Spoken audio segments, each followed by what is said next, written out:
He pushes my knee off of him. I got all the way to the top Kimura position, okay?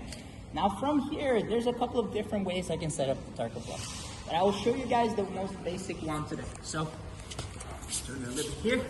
So what you guys see is that I'm gonna go and slide the hand that's on his wrist down to his palm here. So I'm just grabbing right below the pinky on that little meat on his palm, okay? Now this grip, I'm gonna give it to my other hand.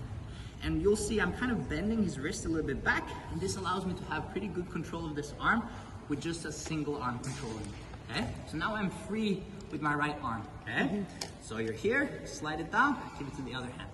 And some of you might ask, okay, what if he's grabbing like the belt or something like this?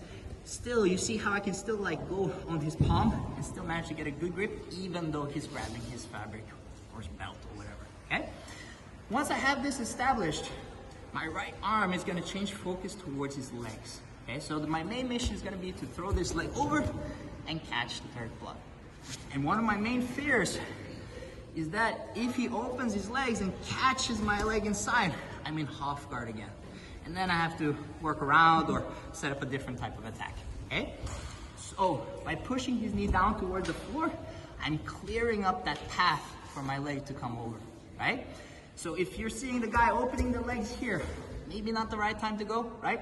Try to move around, maybe see it a little bit around. Oh, now I have it, okay? So I'm gonna kick my right leg over, make sure I put all my weight on my left leg, so this one becomes super light, okay?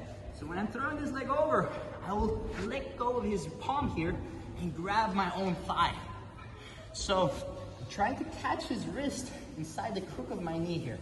And then I'm trying to let go of his palm and grab my thigh as deep as possible so that my wrist is not exposed underneath his elbow, okay? As deep as possible here.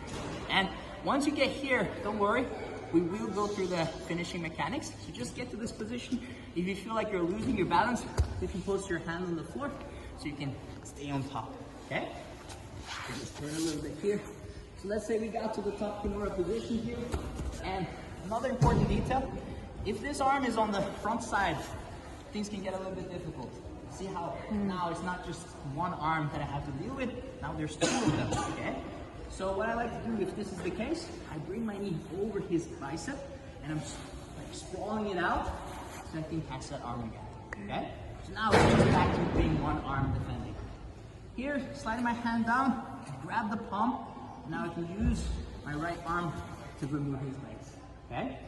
See how I'm also pulling this arm away from his body as much as possible, even though he might have some grip. So he grabs maybe the collar here, there you go. So a little bit of like you see the fabric kind of moves with him.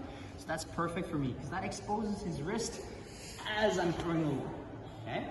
So when I'm throwing over, again, I remind you guys, try to catch the wrist under the crook of your knee and stretch his arm as deep as possible here, okay? As for the foot that comes over, try not to put the foot on the floor, just slide it to the side so the sole of your foot is on this side here, okay? Post your hand if you have to, we'll go through the finish afterwards, okay? Time.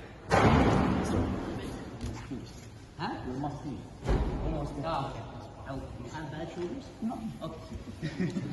So, here, right, slide, grab, focus on the legs, over, post my hand on the floor. Okay?